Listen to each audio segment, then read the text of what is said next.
Salutare tuturor fraților! Numele meu este Tomiță și vă invit să urmăriți acest video, al cărui subiect este cu adevărat revoluționar și fascinant. Știu că mulți regretă, poate și acum, faptul că nu au luat mai în serios moneda Bitcoin atunci când aceasta a apărut pe piață sau chiar și în primii 4-5 ani de existență ai acesteia. A fost o oportunitate extraordinară pentru noi toți, pe care cei mai mulți am ratat-o. A fost și cazul meu, recunosc, pentru că eram foarte ignorant legat de criptomonede, în mintea mea ele neavând nicio aplicabilitate sau utilitate practică care ar putea aduce vreo îmbunătățire vieții oamenilor de rând în principiu. Dar acum câteva luni, ceva m-a împins să încep să cercetez mai cu atenție și mai în profunzime acest nou univers pentru mine. Iar ce am descoperit a fost captivant și foarte dătător de speranțe. Pentru prima dată în istorie, tehnologia începe să fie aplicată sistemului financiar și nu orice fel de tehnologie, ci aceea a blockchain-ului, în care o rețea de multe computere non-guvernamentale este implicată în realizarea și validarea tranzacțiilor, totul fiind codat în același timp. În alte cuvinte, această tehnologie aduce ușor o descentralizare din ce în ce mai accentuată a finanțelor în toate formele sale. Bitcoinul a fost primul tip de blockchain de succes din lume, dar minarea acestuia era și este foarte greoaie și acum, din ce în ce mai scumpă și costisitoare din punct de vedere energetic, bazându-se pe proof of work, adică pe nevoia unor operații computerizate foarte complexe, din ce în ce mai complexe, pe măsură ce se apropie minarea ultimului Bitcoin, care se preconizează a avea loc în peste 100 de ani de acum. Mai simplu spus, tot ceea ce reprezintă Bitcoinul a fost o tehnologie revoluționară la momentul apariției sale, dar oare au rămas lucrurile la fel și acum cu celelalte criptomonede? Ce ar fi dacă v-aș spune chiar acum și cu toată responsabilitatea că există un nou proiect cripto și o nouă criptomonedă ale căror caracteristici și tehnologie sunt superioare de mii de ori Bitcoinului și că acest proiect este încă în faza incipientă, această monedă având încă un preț extraordinar de mic în comparație cu cel pe care îl va avea în lunile sau anii viitori? Și că acest proiect este o capodoperă, mare atenție, 100% românească? Este de fapt o capodoperă a ingineriei cripto sau a blockchain-ului și vă voi explica acum și de ce. Așadar, în ce fel sunt mult superioare Bitcoinului, moneda și proiectul Elrond sau eGold, care se află în acest moment pe locul 45 în topul mondial al criptomonedelor? Punctul 1. Elrond are o cadență a tranzacțiilor de minim 15.000 pe secundă, aceasta putând urca și la câteva sute de mii pe secundă dacă piața o cere. Acest proces se numește Adaptive State Sharding, inventat de către cei de la Elrond. Prin comparație, Bitcoinul nu poate livra mai mult de doar 5-7 tranzacții pe secundă. Wow! Punctul 2. Costul transferurilor sau al tranzacțiilor în rețeaua Elrond este de foarte multe ori mai mic decât cel din rețeaua Bitcoin sau mai ales Ethereum, fiind de doar 0,001 dolari per tranzacție. Punctul 3. Numărul de monede aflate acum în circulație este de peste 18,6 milioane pentru Bitcoin și 17,4 milioane pentru Elrond. Cu cât numărul este mai mic, cu atât moneda va deveni mai valoroasă în timp. Asta înseamnă scarcity sau raritate în traducere, fiind un element deflaționar și nu inflaționar, după cum este cazul banilor fiat, cum sunt dolarii, de exemplu. Dolari care sunt printați neavând nimic în spate, cel mai bun exemplu întâmplându-se chiar acum, odată cu cecul stimulator oferit de președintele Biden americanilor, care a însemnat printarea din nimic a vreo 1800 de miliarde de dolari, iar asta nu va putea însemna decât deprecierea dolarului. Este doar o chestiune matematică, nimic mai mult. Cu toate că numărul maxim de Elrond ar putea fi de 31 de milioane, iar cel al Bitcoinului de 21 de milioane, aici diferențele nu sunt semnificative, avantajul fiind destul de mic în favoarea Bitcoinului pe termen lung. Dar să vedeți în continuare de ce ne va interesa mai mult ceea ce se va întâmpla pe termen scurt și mediu. Numărul 4. Aplicația Maiar și Elrond Staking. Spre deosebire de Bitcoin, Elrond au lansat de curând propria aplicație denumită Maiar, atât pe iOS cât și pe Android, iar la nici 2 luni de la lansare există deja peste 445.000 de utilizatori, iar cei care investesc minim $200 pot primi un bonus de $10 și veți găsi în descriere și în primul comentariu al videoului linkul de pe care puteți face asta. Cei de la Elrond au o intenție și un scop foarte precise și îndrăznețe, acela de a ajunge la 1 miliard de utilizatori în câțiva ani și mai ales de a-i atrage pe cei aproximativ 1,8 miliarde de oameni care nu sunt afiliați încă niciunei bănci. Această aplicație oferă deja posibilitatea de a face staking, adică de a se oferi reward-uri sau ceea ce în termeni bancari poate fi numită dobândă celor care își blochează pentru o perioadă decisă de ei monedele într-un nod de validare tot de tip blockchain. Acest proces denumit și Secure Proof of Stake ajută foarte mult la securizarea, eficientizarea și rapiditatea rețelei Elrond, iar în prezent peste 57% din monedele e-gold aflate pe piață sunt în staking, asta fiind un semn foarte bun legat de securitatea și seriozitatea proiectului, peste 26.000 de oameni alegând să facă staking până acum. Și mai interesant este faptul că reward-urile sau recompensele sunt în acest moment foarte generoase, ajungând chiar și la peste 20% pe an, ceea ce nicio bancă tradițională nu poate oferi acum. Puteți să încercați dacă vreți, dar chiar și dacă ar oferi și ele tot 20%, rentabilitatea este mult mai mare în cazul Elrond, din moment ce valoarea acesteia va merge mult în sus, în timp ce banii tradiționali se devalorizează în mod sistematic. Voi reveni la Maiar spre final. Și trecem acum la numărul 5. Evoluția prețului Elrond în comparație cu cel al Bitcoinului. Elrond a fost lansat pe 3 septembrie anul 2020 la prețul de $17,59 americani, atingând un record de $215 pe 10 februarie 2021, la puțin peste 5 luni de la lansare, trecând apoi într-o scădere sau corecție, iar la momentul la care vorbesc este în jur de $140. Prin comparație, Bitcoinului i-au luat cam 2 ani să ajungă la acest preț, iar prima tranzacție de Bitcoin foarte amuzantă a însemnat cumpărarea în anul 2010 a 2 pizza cu 10.000 de Bitcoin. Dar la următorul punct o să vă explic și mai multe despre imensul potențial pe care îl are Elrond față de tot ceea ce înseamnă Bitcoin.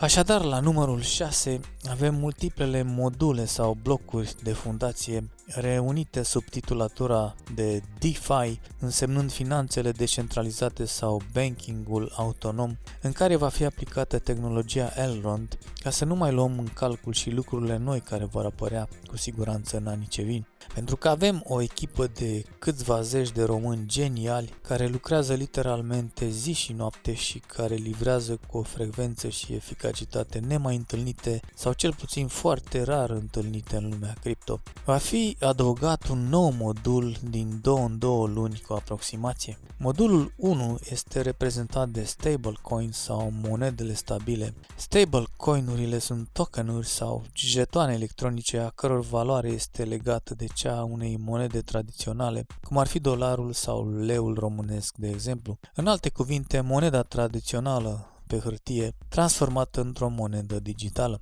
Ecosistemul Elrond conține deja stablecoin-uri cum ar fi dolarul, francul elvețian, coroana norvegiană sau cea daneză și se află în procesul de a adăuga la această listă și leul românesc.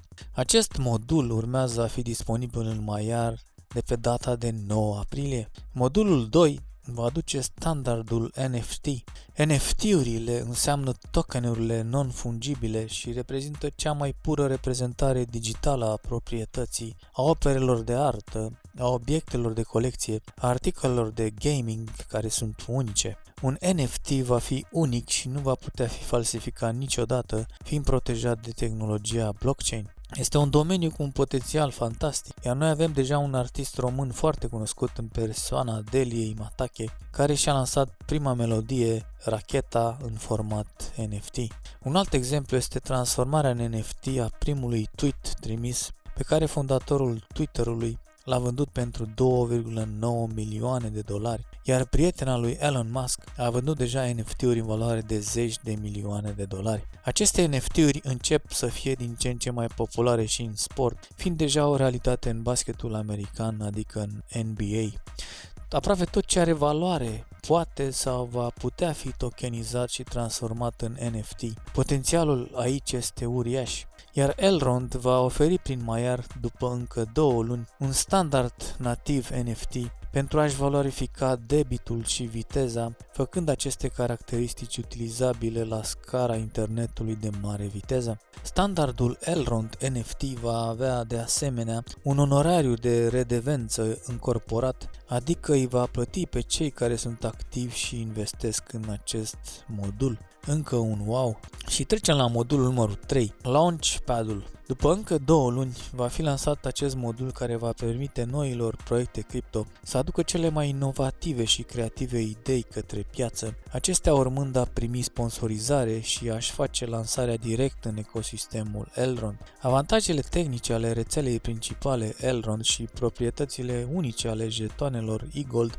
împreună cu ecosistemul lor DeFi vibrant și una dintre cele mai pasionate comunități din spațiu, vor pregăti scena pentru cele mai eficiente launchpad-uri din spațiul blockchain. Modulul numărul 4 va fi reprezentat de Elrond Swap. AME-urile, Automated Market Maker sau piața online automatizată, reprezintă un avans important care adaugă ordine de eficiență lichidității pieței. Elrond va avea în curând propriul său AMM, permițând schimbul între orice active la viteze aproape instantanee și la costuri reduse. Aceasta va permite ca valoarea să curgă fără probleme între diferite tokenuri, monede stabile și sintetice, despre care voi vorbi în modulul dedicat lor. Extinderea acestora la scara internetului va aduce o fază de maturizare atât a activelor digitale cât și a lichidității lor. Prin intermediul modulului Swap Elrond, oricine va putea oferi lichidități în pool-uri pentru a genera recompense pentru serviciile sale. Modulul 5 va fi despre lending sau împrumuturi. Împrumuturile sunt pietrele de temelie fundamentale ale unui sistem financiar eficient. Modulul de creditare va oferi acces automat, ușor și instantaneu la capitalul lichid, garantat fie prin deținere de tokenuri, fie prin alte mecanisme. Acest lucru va deschide o nouă piață globală mai eficientă a datoriilor, potrivindu-i în mod eficient pe cei care fac împrumuturi cu creditorii lor într-un mod automat. Utilizatorii globali vor avea ocazia să obțină acces rapid și ieftin la fonduri prin împrumuturi, permițând în același timp celorlalți să-și împrumute capitalul și să genereze recompense pentru acest lucru. Modulul 6 se va ocupa de Elrond Synthetics sau de sinteticele Elrond în traducere. Activele sintetice sunt instrumente financiare simbolizate care simulează plata unui alt activ. Tokenizarea crește rapid ca o tendință care depășește finanțele, permițând un proces foarte eficient prin care orice activ poate primi o reprezentare digitală, proprietate fracțională și granularitate, transferabilitate ușoară, adâncime de lichiditate, distribuție și accesibilitate globală. Totul de la acțiuni Tesla tokenizate până la aur, argint sau diferite mărfuri va deveni disponibil pentru a fi schimbat, garantat sau împrumutat prin intermediul modulului sintetic Elrond. Și în fine, modulul numărul 7 va integra tot în aplicația Maiar Elrond Bridges sau podurile Elrond. Elrond este un blockchain extrem de interoperabil. Este deja conectat la mai multe blockchain-uri, iar altele urmează în curând prin aceste poduri sau punți de legătură. Podurile permit oricăror jetoane dintr-un blockchain să se mute pe celălalt, iar în curând vor permite contractelor inteligente de pe un blockchain să interacționeze cu contractele inteligente de pe un altul. Pur și simplu, prin podurile Elrond, veți putea deține și transfera Bitcoin sau Ethereum împachetate sau orice alte tokenuri din alte blockchain-uri, în același mod în care transferați tokenuri native pe rețeaua principală Elrond. Modul Bridge va permite lichidității globale să curgă fără probleme prin rețeaua Elrond, oferind oricărui proiect posibilitatea de a valorifica randamentul ridicat al Elrondului, tranzacțiile cu costuri reduse și experiența de user convingătoare. Iar cel care a scris aceste lucruri și lucrează la ele, CEO-ul Benjamin Mincu din Sibiu, face o caracterizare de final legată de aceste module și de ce vor însemna ele în viitor, după cum urmează, citez: fiecare componentă DeFi poate fi privită ca un motor economic în sine. Fiecare abordează o problemă de trilioane de dolari de importanță globală. Astfel, atunci când acestea sunt împreună, formează o volantă digitală care permite o creștere economică fără precedent. Toate sunt reconstruite pe Elrond, toate de către echipe eterogene independente care acționează concertat ca parte a unui mecanism global de consens. Toate sunt alimentate de moneda nativă e-gold, toate folosind randamentul și ieftinitatea nativă a lui Elrond împreună cu simplitatea intuitivă a aplicației Maiar pentru a debloca un set de piețe noi la scară largă. Prin integrarea următorului miliard de oameni în această nouă economie, vom da naștere unei oportunități de piață de mai multe trilioane de dolari. Primul modul va intra în funcțiune în ziua de hipercreștere 95, adică pe 9 aprilie, iar fiecare modul următor va fi disponibil la aproximativ 2 luni distanță. Cu fiecare nou motor DeFi pus în mișcare, creșterea Elrondului își va mări viteza. Swap-uri, împrumuturi, launchpad-uri sintetice, NFT-uri, SDT-uri, stablecoin-uri și poduri funcționează automat, aproape instantaneu, ieftin și la scară globală, utilizabile de către națiuni, bănci, companii, startup-uri sau persoane fizice, fără permisiuni, descentralizate și open source, accesibile oricui, oriunde. Acesta este modulul Elrond DeFi 2.0 și este pe cale să fie lansat. Era bancară autonomă este aici. Și am încheiat citatul. Ce ar mai fi de spus, fraților?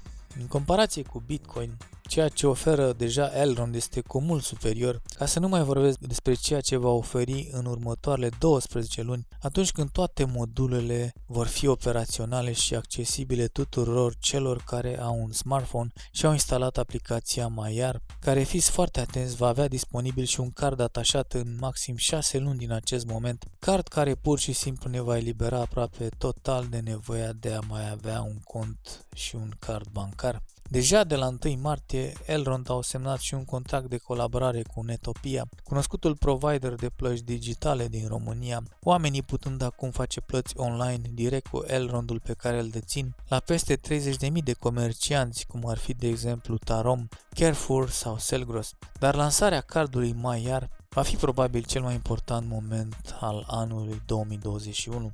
După un efort mare de cercetare al proiectului Elrond, pot să vă spun că este o criptomonedă pe care o recomand cu mare siguranță, eu unul investind în ea cea mai mare parte din fondurile mele. Nu sunt un consultant financiar, nu vă spun că trebuie să cumpărați sau de câți bani să cumpărați e-gold. Nu vă spun că vă veți îmbogăți peste noapte. Este un proiect de durată, iar prețul monedei va crește constant și va oscila constant, ținând pasul cu rata adopției de către oameni, instituții sau state, precum și cu noile funcționalități pe care le-am evidențiat deja. Depinde de voi să luați decizia asta și să vă faceți propria voastră cercetare înainte de a face ceva concret. În caz că nu doriți să investiți niciun ban sau să riscați vreun ban, în dreapta sus veți putea accesa 3 videouri despre 3 proiecte cripto gratuite care vor fi monetizate în viitor și în care implicarea voastră va fi una minimală. Revenind la Elrond,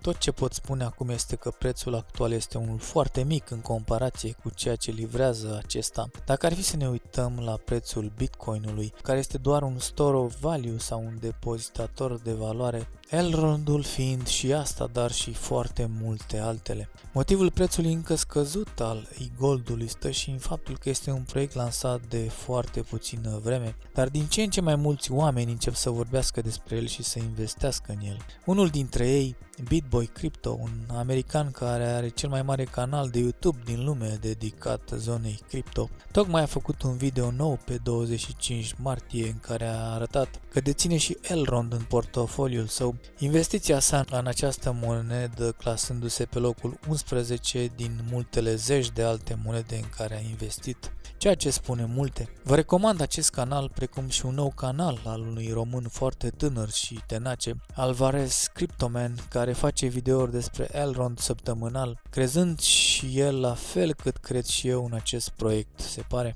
El a decis acum să facă în engleză videourile, dar primele sunt în limba română. Oricum face o treabă minunată și îl felicit pentru asta. Și mai sunt câteva zeci de alte canale de YouTube care vorbesc despre Elrond în mod constant, numărul crescând încet și sigur. Aș mai adăuga încă unele lucruri foarte interesante și însemnate.